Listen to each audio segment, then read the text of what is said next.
Hello everyone. So today we are going to discuss chemical equilibrium chapter. तो इसमें सबसे पहले हम पढ़ेंगे extent of reaction is studied in this chapter. इस चैप्टर में हम क्या पढ़ते हैं कि रिएक्शन को हम कितने टाइप से लिख सकते हैं, ठीक है, किस हद तक हम उसे एक्सटेंड करके लिख सकते हैं। तो सबसे पहले हम यहाँ पे इक्विलिब्रियम, जो हमारे चैप्टर का नाम है केमिकल इक्विलिब्रियम को देखते हैं कि ये इस चैप्टर में हमारे को दो टाइप्स का दे रखा है, फिजिकल इक्विलिब्रियम और एक है हमारे पास केमिकल इक्विलिब्रियम। तो फिजिकल इक्विलिब्रियम क्या होता है? इक्विलिब्रियम इन फिजिकल चेंज, मतलब वो इक्विलिब्रियम जो फिजिकल चेंज को सिग्निफाई करे, ठीक है। और केमिकल जो इक्विलिब्रियम इन केमिकल चेंज या स्टेट, जहाँ पे एग्जांपल देखो H2O क्या है, ये वाटर सॉलिड की फॉर्म में, ये लिक्विड, ये इक्विलिब्रियम की फॉर्म में, ये फिजिकल चेंज है ना सॉलिड से लिक्विड में। NaCl सॉल्ट है, सॉलिड टू लिक्विड। यहाँ पे देखो ये केमिकल इक्विलिब्रियम जो है H2 + I2, ये क्या हो गया 2HI, ठीक है, गैस, मतलब ये केमिकल चेंज हुआ। Similarly with this example. Next बात करेंगे कि कितने टाइप्स के हमारे पास क्या है इक्विलिब्रियम होते हैं। एक है इरिवर्सिबल और एक है रिवर्सिबल। इरिवर्सिबल क्या होती है? Reaction which proceeds in one direction, वो रिएक्शन जो सिर्फ एक जो है डायरेक्शन में प्रोसीड करे, मतलब फॉरवर्ड डायरेक्शन में जो सिर्फ प्रोसीड करे, उसे हम इरिवर्सिबल कहते हैं। इरिवर्सिबल चीज़ क्या होती है? जो अगर एक बार जो प्रोडक्ट बन गया, प्रोडक्ट तो फॉरवर्ड डायरेक्शन में बनता है, जो प्रोडक्ट एक बार बन गया वो वापस से हम उसको उसकी जो है इनिशियल स्टेट या जो उसकी कंडीशन थी उसमें हम उसको वापस नहीं लेकर आ सकते, ठीक है। रिवर्सिबल क्या है? जो प्रोसीड कर सके दोनों डायरेक्शन में, ठीक है। मतलब आप वाटर का एग्जांपल लो, वाटर से आप आइस भी बना सकते हो, आइस से वाटर भी बना सकते हो, ठीक है। ये रिवर्सिबल चेंज हुआ ना।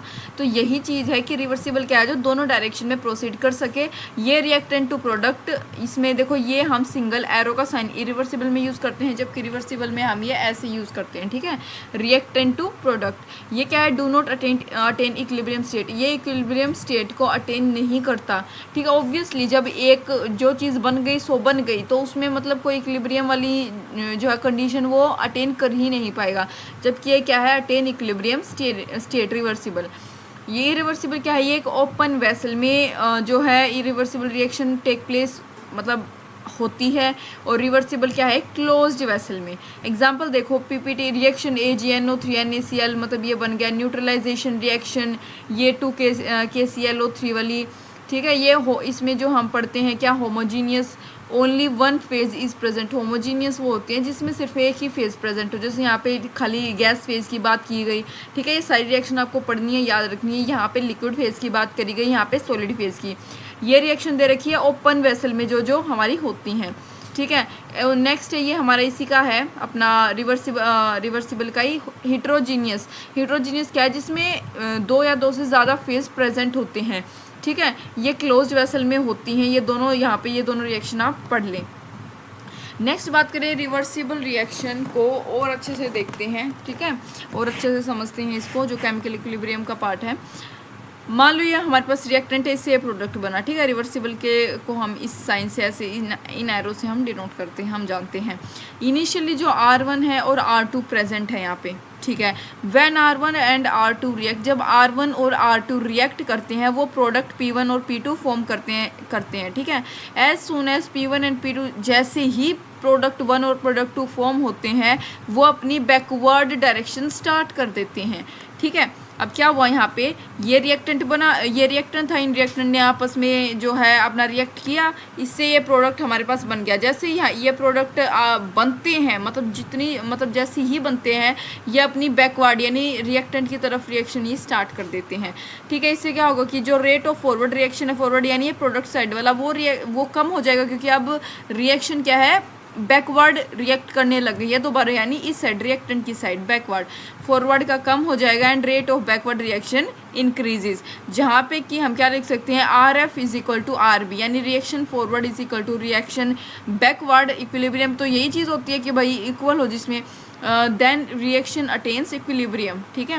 और एट इक्विलिब्रियम की कंडीशन देखें, ये दो होती हैं, इसमें जो RF यानी फॉरवर्ड रिएक्शन है वो बैकवर्ड रिएक्शन के इक्विवेलेंट होती है, और दूसरा concentration of reactant and product are constant और इक्वल। जो कंसंट्रेशन होती है रिएक्टेंट और प्रोडक्ट की वो कांस्टेंट होती है और इक्वल होती है, ठीक है। ये ग्राफ बहुत ज़रूरी है, ग्राफिकल एनालिसिस देखो बिल्कुल ऐसे के ऐसे उठकर आते हैं। कंसंट्रेशन वर्सेस टाइम का देखें हम इसमें, ठीक है, ये रिएक्टेंट से प्रोडक्ट बन रहा है। तो यहाँ पे देखो ये कंसंट्रेशन वर्सेस ये टाइम, ठीक है, ये क्या है, ये प्रोडक्ट का है और ये क्या है, रिएक्टेंट का है, ठीक है। जैसे ही यहाँ पे ये प्रोडक्ट का हो गया, यहाँ पे देखो प्रोडक्ट का नीचे से स्टार्ट हो रहा है और ये रिएक्टेंट वाले का थोड़ा सा ऊपर से, ठीक है। रिएक्टेंट का कम होता है उस दौरान प्रोडक्ट इंक्रीज होता है, लेकिन एक टाइम ऐसा आता है, यानी वो इक्विलिब्रियम की स्टेट जहाँ पर जो प्रोडक्ट और रिएक्टेंट है वो दोनों क्या है, इक्विवेलेंट हो जाते हैं, उसी को हम क्या कहते हैं, इक्विलिब्रियम टाइम। इसमें क्या है, हमारी इक्विलिब्रियम की स्टेट जो है अटेन हो रही है। नेक्स्ट इसमें बात करें, ऐसा ग्राफ अगर आपके पास आ जाए तो देखो ये भी, ये रिएक्टेंट, ये प्रोडक्ट, ठीक है, यहाँ पे भी एक टाइम ऐसा आता है ये इक्वल हो जाते हैं, ये भी इक्विलिब्रियम की जो है स्टेट को जो है सपोर्ट कर रहा है। और ये नेक्स्ट अगर इस ग्राफ की बात करें तो ये भी क्या है, इक्विलिब्रियम को अटेन कर लेता है after a certain period of time, ठीक है। नेक्स्ट बात करेंगे रेट वर्सेस टाइम की। अगर रेट वर्सेस टाइम की बात करें, ये रेट ये टाइम, ठीक है। अब यहाँ पे देखो ये बिल्कुल भी इक्विलिब्रियम को अटेन नहीं करता इस स्टेट में, ठीक है। तो ये अगर सेम ग्राफ ये वाला रेट वर्सेस टाइम के लिए देखें, ये वाला, तो इसमें भी इक्विलिब्रियम अटेन नहीं करता ये, जबकि अगर इस ग्राफ को देखें तो ये रेट वर्सेस टाइम का ग्राफ जो है ये इक्विलिब्रियम की स्टेट को अटेन कर लेता है। नेक्स्ट बात करेंगे nature of chemical equilibrium. Nature of chemical equilibrium की बात करी जाए तो ये क्या होता है, कैन बी अचीव्ड फ्रॉम, ये जो केमिकल इक्विलिब्रियम का नेचर है किसी भी डायरेक्शन से आप जो है क्या है अचीव कर सकते हो। ये जो है डायनेमिक होता है नेचर में, स्टेटिक नहीं होता। डायनेमिक क्या होता है, जो मोशनल हो। स्टेटिक होता है जो अपनी बिल्कुल स्थिर जो है पोजीशन पे हो। आप इस रिएक्शन को देखो, FeNO3 प्लस 3KSCN और ये क्या है, FeSCN प्लस ये प्रोडक्ट की साइड, ये रिएक्टेंट, ठीक है। तो इसमें क्या है, कंसंट्रेशन ऑफ KNO3 इंक्रीजेस, जो कंसंट्रेशन है वो यहाँ पे आप देख पा रहे हो KNO3 की इंक्रीज हुई है, ठीक है।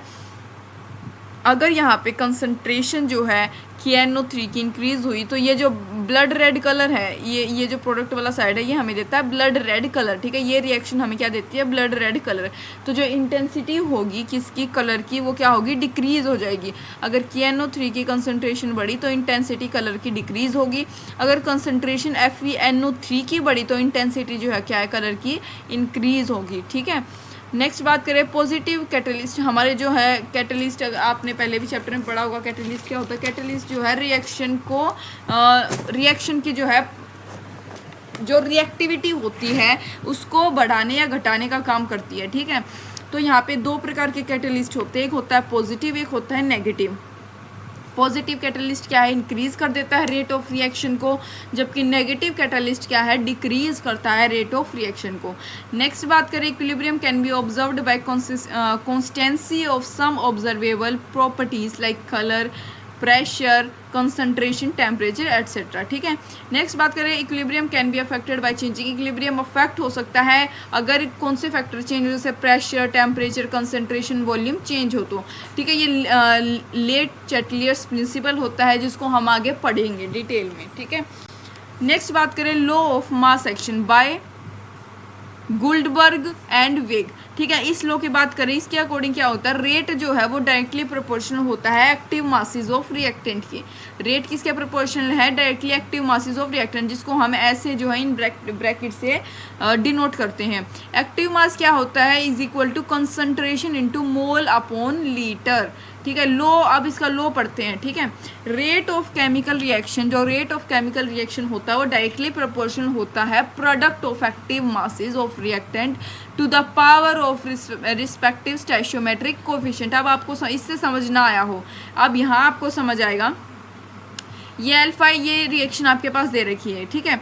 तो रेट ऑफ फॉरवर्ड रिएक्शन इसमें हम क्या लिखेंगे, डायरेक्टली प्रोपोर्शनल टू किसके होगा, ये ए और यहाँ पे इसका जो ये क्या दे रखा है हमें, इसकी जो पावर, जो इसका स्टोइचियोमेट्रिक कोफिशिएंट है उसको हम पावर में ले लेते हैं, यानी ए का ये क्या होगा अल्फा, बी का क्या होगा ये बीटा, ठीक है। ये क्या हो गया, और हम इसको फॉरवर्ड रिएक्शन के तौर पे लिखे तो इसको कैसे लिखेंगे, ये अगर इसको हम प्रोपोर्शनलिटी के साइन को हटाएं तो सिंपली कैसे लिखेंगे KF, ठीक है। यहाँ पे इज इक्वल टू हम क्या लगा देंगे KF। तो यहाँ पे K F A raise to power alpha B beta. Similarly ये आप क्या है बैकवर्ड रिएक्शन के साथ भी ऐसे ही लिखती हो। तो अब आपको ये लो शायद समझ आया हो। इसमें के एफ क्या है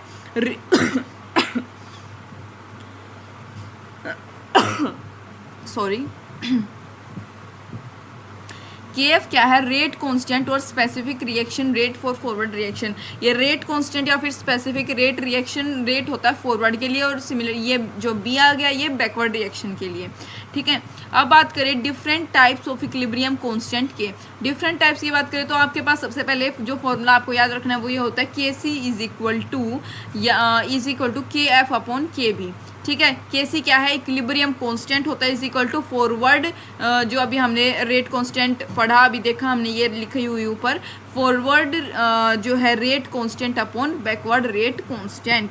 ठीक है, जहाँ पे के सी को आप कैसे ऐसे लिखते हो, ठीक है, ऊपर हमने देखा के पी को आप कैसे लिखते हो, P C raise to power gamma. यहाँ पे मतलब जैसे आपने ये चीज़ लिखी थी बस ऐसे ही लिखनी है, यहाँ पे आपको पी पुट कर देना है। ठीक है, के पी के फॉर्म में लिख रहे हैं तो यहाँ पे आप पी पुट करोगे।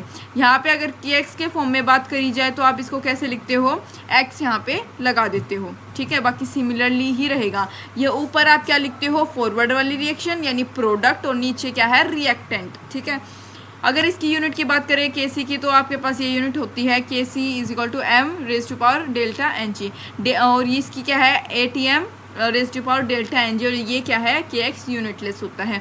डेल्टा एन जी क्या होता है, total number of moles of gaseous product minus total number of moles of gaseous. जो टोटल नंबर ऑफ मोल होते हैं गैसियस प्रोडक्ट के, उनमें उनको अगर आप माइनस कर दो जो रिएक्टेंट के गैसियस मोल्स होते हैं तो आपको क्या मिल जाता है, डेल्टा एन जी की वैल्यू। ठीक है, अब यहाँ पे मोस्ट इंपॉर्टेंट पॉइंट क्या है जो आपको बिल्कुल वर्बली याद रखना है कि प्योर लिक्विड का क्या है, जो आपका इक्विलिब्रियम कांस्टेंट वो 1 होता है, और प्योर सॉलिड का भी क्या है, 1 ही होता है। यहाँ पे ये 3 रूल्स हैं कुछ जो आप एक बार समझो, क्योंकि यहाँ से भी कई बार क्वेश्चन आ जाते हैं। सबसे पहला आपको दे रखा है कि equilibrium constant depend upon stoichiometric coefficient of chemical reaction. जो इक्विलिब्रियम कांस्टेंट होते हैं यानी जो केसी होते हैं वो डिपेंड करते हैं स्टोइचियोमेट्रिक कोफिशिएंट ऑफ केमिकल रिएक्शन। देखो ये N1A ये गिव्स N2B। ठीक है, इसका जो K1 है तो यहाँ पे क्या हो जाएगा, ये इक्विलिब्रियम डिपेंड आप अगर इसको मतलब ऐसे रिएक्शन कुछ भी इसमें आपको दे रखा है, ठीक है, मान लो NaCl वगैरह मतलब कुछ भी ऐसा दे रखा है, तो उसको अगर आप सॉल्व करके लिखोगे, आपको निकालना हो इक्विलिब्रियम कांस्टेंट, तो आप कैसे लिखोगे, Knu is equal to K1 raise, मतलब उसके पावर में ले लोगे। ठीक है, पावर में आप क्या है उसको ले लोगे। नेक्स्ट अगर आपको ऐसे दे रखा हो, मतलब 2 रिएक्शन दे रखे हो, तो आप इसको कैसे लिखोगे, Knu 1 अपॉन K1। अगर आपको ऐसे दे रखे हैं 3 मतलब 3 4, तो आप इनको क्या करोगे, मल्टीप्लिकेशन में लेते हो। ठीक है, K1 into K2 into K3। अब बात करें relation between Kp and Kc। ठीक है, Kp और Kc में अगर रिलेशन की बात करें तो आप जानते हो कि Kp का फॉर्मूला यहाँ पे क्या होता है, Kp is equal to Kc RT raise to power delta N. ठीक है, डेल्टा एन क्या है, जो कि हमने अभी पीछे देखा था, number of moles of gaseous product minus number of gas mole of gaseous reactant, जिसको आप कैसे लिख सकते हो, product of gas minus reactant of gas. Note क्या है कि ये फॉर्मूला, ये चीज़ आप तभी अप्लाई कर सकते हो जब आपकी रिएक्शन जो है क्या है, बैलेंस हो। रिएक्शन का बैलेंस होना बहुत ज़रूरी है। ठीक है, अब इसके अकॉर्डिंग हम 3 केस यहाँ पे पढ़ेंगे। अगर आपको डेल्टा एन जी की वैल्यू 0 दे रखी हो तो उस केस में जो Kp की वैल्यू है वो Kc के इक्वल हो जाती है। ठीक है, अगर डेल्टा एन जी पॉजिटिव है, डेल्टा एन जी क्या है, पॉजिटिव है, यानी डेल्टा एन जो है ग्रेटर देन 0 है।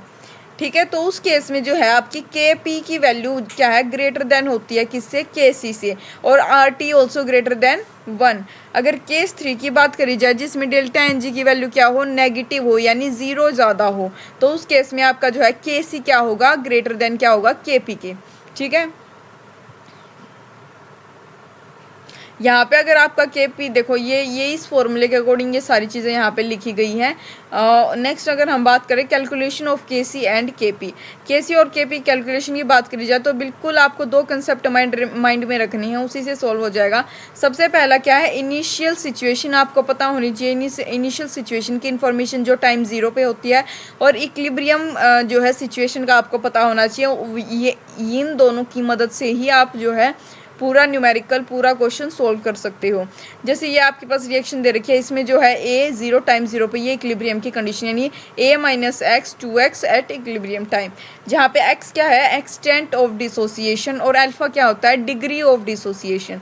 डिग्री ऑफ डिसोसिएशन जो है फ्रैक्शन होता है, फ्रैक्शनल फॉर्म होती है।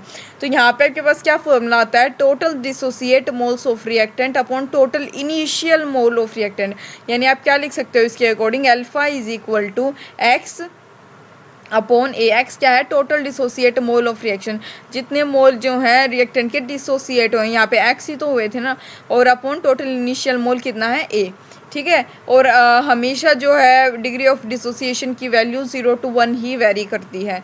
अगर डिग्री ऑफ डिसोसिएशन परसेंटेज में निकालना हो तो कैसे निकालते हैं अल्फा इंटू में 100, इसका फॉर्मूला क्या होगा एक्स अपॉन ए इंटू 100। अब बात करेंगे डायरेक्शन निकालनी हो इक्विलिब्रियम कांस्टेंट की, तो हमारे पास तीन मेथड होते हैं। सबसे पहला है कोशेंट रेशियो, दूसरा Gibbs free energy delta G, और तीसरा हमारे पास होता है ले चैटलियर्स, ठीक है। ये तीनों मेथड अब हम डिटेल में डिस्कस करेंगे। सबसे पहला हमारे पास है कोशेंट रेशियो। यहाँ पे आपके पास ये रिएक्शन दे रखी है, जिसका मतलब आपको इनिशियल कंडीशन दे रखी इक्विलिब्रियम की दे रखी और आफ्टर इक्विलिब्रियम दे रखी, ठीक है। अगर आप नॉर्मली ये निकालते हो QC, ठीक है, तो यहाँ पे आप क्या लिखोगे B raise to power n2 upon A raise to power n1, ठीक है। ऐसे लिखते हैं सिंपली हम प्रोडक्ट अपॉन रिएक्टेंट, ठीक है। यहाँ पे प्रोडक्ट अपॉन रिएक्टेंट, यहाँ पे भी केसी के भी आप सिमिलरली ऐसे लिखोगे। आप यहाँ पे इसकी एट इक्विलिब्रियम पे भी सिमिलर लिखोगे, लेकिन फ़र्क क्या होगा जो एट इक्विलिब्रियम है उसमें आप इक्विलिब्रियम कांस्टेंट यूज़ करते हो, ठीक है। तो इसी को आप क्या कहोगे कोशेंट रेशियो, यही होता है। यहाँ पे नेक्स्ट बात करें गिब्स फ्री एनर्जी वाला, तो आप ये फॉर्मूला पढ़ के आ चुके हो ऑलरेडी शायद थर्मोडायनेमिक्स में, delta G is equal to delta G nought plus 2.303 RT log QC, ठीक है। इक्विलिब्रियम पे बात करें तो डेल्टा जी की वैल्यू क्या हो जाती है 0 और QC जो है KP के इक्विवेलेंट हो जाता है। तो डेल्टा जी की वैल्यू इक्विलिब्रियम पे 0, यहाँ पे फॉर्मूले में 0 पुट करेंगे तो हमारे पास जो फाइनल फॉर्मूला निकल के आता है वो क्या आता है delta G nought is equal to -2.3032 RT log KP, ठीक है। ये दोनों रिएक्शन, इसको 1 मान लो, इसको इक्वेशन 2 मान लो। तो यहाँ पे 3 केस हम देखते हैं। अगर जो है KP की वैल्यू 1 दे रखी हो, KP की वैल्यू अगर आपके पास 1 है तो डेल्टा जी नोट की वैल्यू क्या हो जाएगी 0।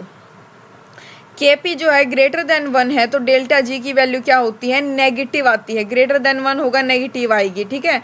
और अगर KP की वैल्यू ग्रेटर देन 1 है, ठीक है, तो मतलब 1 की वैल्यू ग्रेटर देन KP है तो यहाँ पे डेल्टा जी क्या होगा पॉजिटिव आ जाएगा।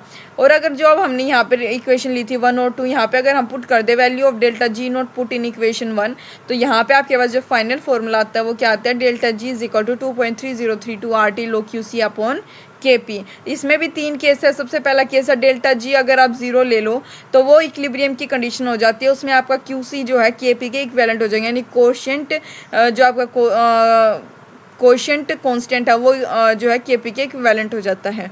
नेक्स्ट बात करें डेल्टा जी अगर नेगेटिव है तो इसका मतलब नेगेटिव है तो ये फॉरवर्ड डायरेक्शन में क्या है फॉरवर्ड डायरेक्शन में मूव कर रहा है, यानी KP की वैल्यू ज़्यादा होगी QC से। अगर डेल्टा जी पॉजिटिव है तो यानी बैकवर्ड डायरेक्शन, तो QC की वैल्यू ग्रेटर देन होगी KP से। अब एक टर्म है हमारे पास वेपर डेंसिटी। तो reaction occurs in gas phase on minimum 1 reactant और product present in gas phase.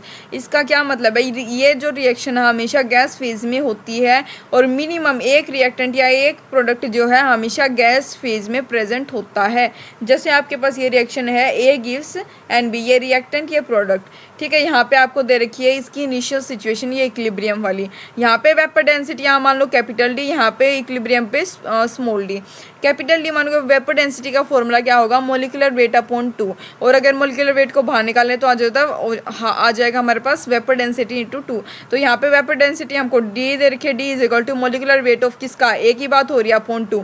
Similarly यहाँ पे इक्विलिब्रियम के केस में बात करें तो यहाँ पे अगर इसको हम सोल्व करते तो हमारे पास क्या आता है 1 + n-1 अल्फा, राइट। तो यहाँ पे भी अगर आप वेपर डेंसिटी का फॉर्मूला पुट करोगे तो आपके पास ये आ जाएगा। नेक्स्ट बात करें degree of dissociation in terms of vapour density. Degree of dissociation की बात करें वेपर डेंसिटी के टर्म में तो ये आपके पास ये फॉर्मूला होता है alpha is equal to D - D upon n - 1 D। Alpha is equal to D minus D upon N minus one into D, जहाँ पे डी क्या है, इनिशियल वेपर फेज डेंसिटी। ठीक है, कैपिटल डी क्या होता है आपके पास, इनिशियल वेपर फेज जो है डेंसिटी होता है, और small D vapour phase density equilibrium पे, और एन क्या होता है, is equal to total number of mole of gas. ठीक है, और ये मतलब इसमें आपको कुछ नहीं है, डायरेक्ट ये फॉर्मूला आप याद रखो, आपको ऐसा दे दे कि डिग्री ऑफ डिसोसिएशन निकालना है वेपर डेंसिटी की फॉर्म में। ठीक है, वेपर डेंसिटी दे रखी हो, आपको बस ये जानना होगा कि इनिशियल फेज में आप कैपिटल डी पुट करते हो, इक्विलिब्रियम की कंडीशन उसमें क्या दे रखी है वो आपको रिकॉग्नाइज करके ये फॉर्मूला वहाँ पे पुट करना होगा। ठीक है, यानी कि आप इसको कैसे, एक और फॉर्मूला, एक और कंसेप्चुअल फॉर्मूला आपके पास यहाँ पे आ सकता है, D upon D is equal to 1 plus N minus, मतलब ये ऊपर आप इक्विलिब्रियम वाली स्टेट को लोगे और नीचे इनिशियल। नेक्स्ट मेथड की बात करें जो हमारे पास है, लेट चैटलियर या फिर ब्रोन प्रिंसिपल। इसका क्या मतलब है, इसको पहले हम जो है, मैंने यहाँ पे स्टैंडर्ड डेफिनेशन लिख रखी है, इससे समझेंगे। If a system at equilibrium is if a system at equilibrium is subject to a change of concentration, अगर एक सिस्टम जो इक्विलिब्रियम में है उसको हम उसकी कंसनट्रेशन, प्रेशर या टेम्परेचर जैसे फैक्टर्स में हम चेंज ला दे, तो जो इक्विलिब्रियम है वो शिफ्ट हो जाता है in the direction that tends to undo the effect of, मतलब इसमें सिंपली एक चीज़ याद रखोगे, कंसेप्ट जो है इसमें बन रहा है कि अपोजिट, मतलब जैसा आपको दे रखा है, जो भी चीज़ आपको दे रखी है उसका अपोजिट काम करना है आपको। ठीक है, उसका अपोजिट काम करना आपको, ये चीज़ अभी से आप माइंड में लेकर चलोगे, आगे हम सारी चीज़ें इसी पर बेस समझने वाले हैं, जो इसके इफेक्ट, प्रेशर के, कंसंट्रेशन या फिर टेम्परेचर के अभी हम देखेंगे। ठीक है, अब सबसे पहले हम यहाँ पे पढ़ेंगे इफेक्ट ऑफ कंसंट्रेशन। ठीक है, इसमें क्या है, कंसंट्रेशन ऑफ रिएक्टेंट अगर इंक्रीज हो रहा है, और या दूसरा है हमारे पास कंसंट्रेशन ऑफ रिएक्टेंट अगर डिक्रीज हो रहा है, राइट। तो यहाँ पे देखो, रिएक्टेंट टू प्रोडक्ट, यहाँ पे अगर कंसंट्रेशन रिएक्टेंट की इंक्रीज हो रही है, रिएक्टेंट की कंसंट्रेशन इंक्रीज हो रही है, तो मतलब हमें क्या, इसका अपोजिट काम करना है। अपोजिट का मतलब अगर हम इसको फॉरवर्ड डायरेक्शन में लेकर जाते हैं तो उस केस में प्रोडक्ट की तो कंसंट्रेशन इंक्रीज होगी और रिएक्टेंट की कम हो जाएगी। ठीक है, तो ऐसा ही होगा। तो यहाँ पे हम क्या लेंगे, फॉरवर्ड डायरेक्शन में इसको लेंगे, हम इसका अपोजिट काम करेंगे, हम इसको इंक्रीज क्यों होने देंगे, राइट। तो नेक्स्ट बात करें, अगर कंसंट्रेशन रिएक्टेंट की क्या है, डिक्रीज हो रही है, तो इस केस में हम क्या करेंगे, बैकवर्ड डायरेक्शन में ले लेंगे। नेक्स्ट अगर बात करें, अगर कंसंट्रेशन प्रोडक्ट की इंक्रीज हो रही है, भाई प्रोडक्ट की इंक्रीज होगी तो हम इसको बैकवर्ड में ले लेंगे, ताकि प्रोडक्ट की डिक्रीज होगा, रिएक्टेंट की बढ़ जाए। ठीक है, और एक नोट यहाँ पे है, concentration change of solid reactant और या फिर product does not effect equilibrium. जो कंसंट्रेशन चेंज होता है किसी भी सॉलिड रिएक्टेंट का या प्रोडक्ट का, वो इफेक्ट नहीं करता इक्विलिब्रियम को। ठीक है, याद रखें ये चीज़, आपको ऐसे न्यूमेरिकल में दे दे NaCl सॉलिड वगैरह कुछ भी ऐसी चीज़, तो उस पर आप ज़ीरो, मतलब डज नो इफेक्ट वहाँ पे ऑप्शन में हो तो आप नो इफेक्ट ही वहाँ पे लगा कर आओगे।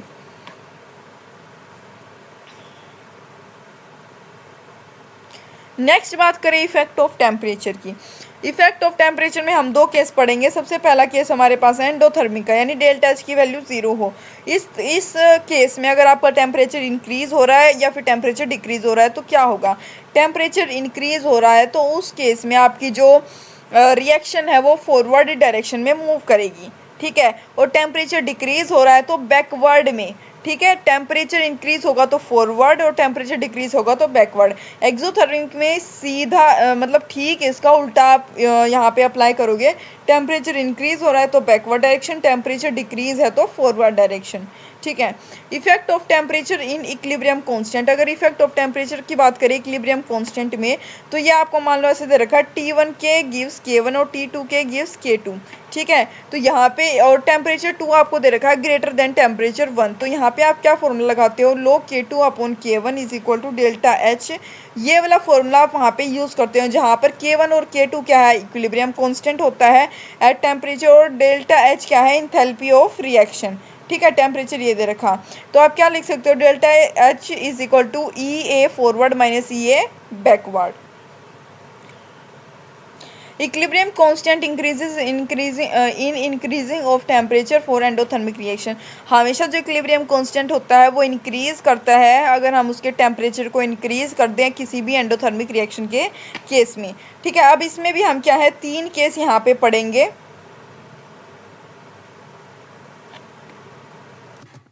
सबसे पहला केस इसमें हमारे पास है, अगर डेल्टा एच की वैल्यू 0 हो। अगर डेल्टा एच 0 दे रखा है तो log K2 upon K1 is equal to 0 हम यहाँ पे पुट करेंगे, और जो हमारे पास फाइनल रिजल्ट आता है वो क्या है कि K2 क्या है, K1 के इक्विवेलेंट हो जाता है, मतलब नो इफेक्ट ऑफ टेम्परेचर वहाँ पर होता है। केस 2 की बात करें, अगर डेल्टा एच की वैल्यू हमें पॉजिटिव दे रखी है तो उस केस में हमारा जो K2 है वो K1 से ग्रेटर देन होता है, ठीक है। यानी इक्विलिब्रियम कांस्टेंट की वैल्यू इंक्रीज होगी जैसे ही हम टेम्परेचर को इंक्रीज करते हैं। थर्ड बात करें, डेल्टा एच अगर नेगेटिव है तो उस केस में हमारा K1 की वैल्यू K2 से ज़्यादा होता है, मतलब इक्विलिब्रियम कांस्टेंट की वैल्यू डिक्रीज होती है। अगर मतलब डिक्रीज होगी मतलब क्या है, जो इक्विलिब्रियम है वो शिफ्ट हो जाता है बैकवर्ड डायरेक्शन पे। इफेक्ट ऑफ प्रेशर की बात करें तो मतलब हमारे पास ये रिएक्शन है, मान लो, ठीक है। डेल्टा केस 1 पढ़ेंगे, डेल्टा एन जी की वैल्यू 0 है तो मतलब उसके ऊपर कोई इफेक्ट प्रेशर का नहीं होता। केस 2 पढ़े, डेल्टा एन जी की वैल्यू पॉजिटिव है तो मतलब क्या है कि इसमें हम केस पढ़ेंगे, अगर प्रेशर इंक्रीज कर दे तो डायरेक्शन जो बैकवर्ड डायरेक्शन में शिफ्ट हो जाएगी हमारा, और रिएक्शन और प्रेशर अगर डिक्रीज करे तो फॉरवर्ड में, ठीक है। जो प्रेशर होता है गैस का वो डायरेक्टली प्रोपोर्शन होता है एन जी के, ठीक है। नेक्स्ट केस की बात करें, अगर डेल्टा एन जी की वैल्यू नेगेटिव है तो उस केस में हमारे पास ये जो अगर प्रेशर इंक्रीज करेंगे तो फॉरवर्ड डायरेक्शन और डिक्रीज करेंगे तो बैकवर्ड। नोट क्या है कि physical process is equal to effect of temperature. Physical process पे क्या इफेक्ट होता है प्रेशर का, ये पढ़ते हैं। इक्विलिब्रियम जो है शिफ्ट हो जाती है हाई डेंसिटी की साइड पे अगर प्रेशर क्या है सिस्टम का इंक्रीज होने लगे। अब इफेक्ट ऑफ इनर्ट गैस पढ़ें, इसमें दो केस हमारे पास होते हैं, अगर डेल्टा एन जी जो है इक्वल ना हो 0 के, एक में डेल्टा एन जी अगर इक्वल हो 0 के। डेल्टा एन जी अगर 0 के इक्वल है तो उसमें कोई इफेक्ट नहीं होता, ये फर्दर दो में डिवाइड है, अगर या तो delta N G greater than 0 हो या 0 डेल्टा एन जी के ग्रेटर हो। इसमें भी ये दो में अगेन डिवाइडेड है at constant volume, constant pressure, constant volume, constant pressure.